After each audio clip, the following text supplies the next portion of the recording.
안녕하십니까. 신지식인 정희태입니다. 저는 국립한국복지대학교 특임교수를 역임했습니다. 네, 안철수의 미래는 탈당 철수. 네, 지금 이제 안철수 후보가 실패를 했고 당대표가 김기현으로 결정이 됐는데요. 이 안철수 의원이 어떤 길을 걸어야 되느냐, 이러한 거에 대한 말이 많습니다. 네, 김기현 당선 수락 연설하자 자리 뜬 안철수. 네, 지지자 손잡고 울컥했다라는 것입니다. 네, 최대 위기 안철수 향후 정치 행보 시계 제로다. 이런 얘기를 하고 있습니다. 네, 결선 투표 못 간 안철수 또 철수 수순을 밟나. 네, 이러한 보도가 세계일보에서 보도를 했고요. 네, 또 철수해야 하는 안철수의 미래는, 네, 언론들은 이렇게 보도하고 있습니다. 이변 없었다.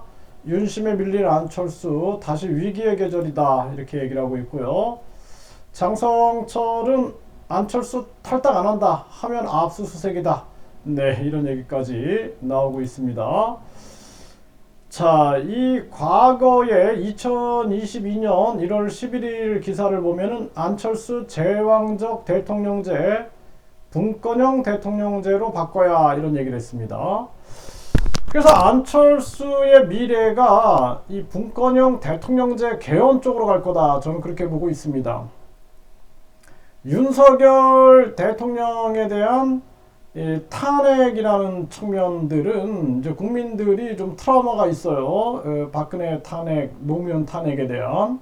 그러다 보니까 이제는 탄핵이 아니라 아예 이 제도를 바꿔야 된다, 이런 목소리들이 나오게 되고, 그래서 충격을 완화시키는 거죠. 아예 대통령제를 바꿔버리자.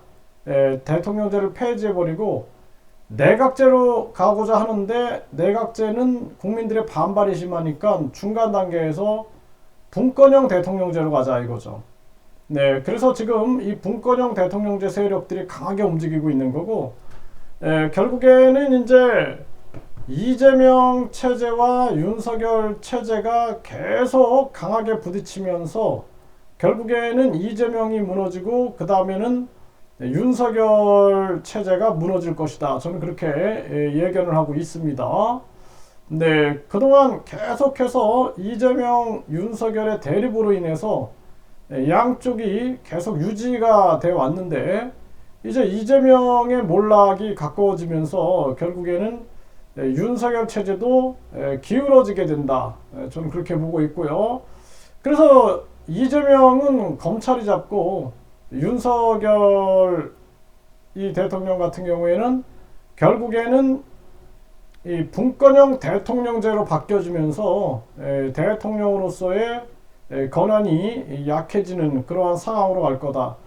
그래서 이재명 대표가 무너지고 나서는 그 다음에는 윤석열 대 분권형 대통령제 세력과의 싸움이 전개가 될 거다, 저는 그렇게 진단하고 있습니다.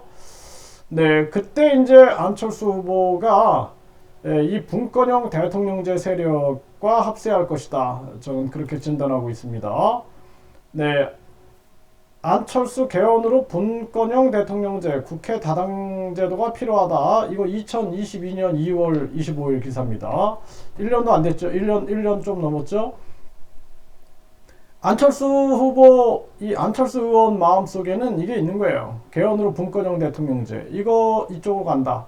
그래서 결국에는 본인이 이제 그동안 제3당도 해봤고 다 해봤는데 결국에는 거대 양당 체제로 갈 수밖에 없는 구조들. 그래서 이 안철수 후보가 국민을 생각을 한다 그러면은 정당 보조금을 폐지하라고 외칠 법한데 그러지 않았어요. 정당 보조금 폐지, 국회의원 국민 소환제 폐지, 국회 예산 국민 투표제, 이런 것들을 주장 못한 거죠. 그러다 보니까 결국에는 분권형 대통령제로 가는데 여기에 합세할 것이다, 저는 그렇게 진단하고 있습니다. 마침 이제 김 의장이, 이 김진표 의장이 4월 내에 선거제 개편을 완결하겠다. 개헌을 또 외치고 있는 거죠. 이 세력과 함께 이 세력 속으로 갈 것이다. 이 분권형 대통령제 개헌 세력이죠. 네, 그래서 안철수가 후원회장을 요청을 했다라는 거예요. 김종인에게. 그러니까 김종인은 전형적인 내각제 세력이죠. 네, 내각제에다가 분권형 대통령제를 외치는 사람이기 때문에 여기 손을 잡은 이유는 여기에 공통 분모가 있었기 때문이다. 저는 그렇게 진단을 하고 있습니다. 그래서 안철수 후보가 탈당이나 철수 쪽으로 가지 않는다. 네, 그게 아니라 분권형 대통령제 개헌 쪽으로 갈 것이다. 저는 그렇게 진단을 하고 있습니다. 이거 제가 계속 얘기를 해왔던 얘기들인데 이제 구체화될 겁니다. 그래서 이재명의 붕괴와 윤석열의 붕괴, 그 다음은 분권형 대통령제로 간다. 대한민국 국민들 입장에서는 국민 주권제를 외쳐야 된다. 결국에는 국회의원 중심제로 가는 거예요. 그래서 우리 국민들이 외쳐야 할 부분들은 국회의원 국민소환제, 국회 해산 국민투표제, 국민투표 시민발언제 같은 국민 주권제를 외쳐야 된다. 저는 그렇게 말씀을 드립니다.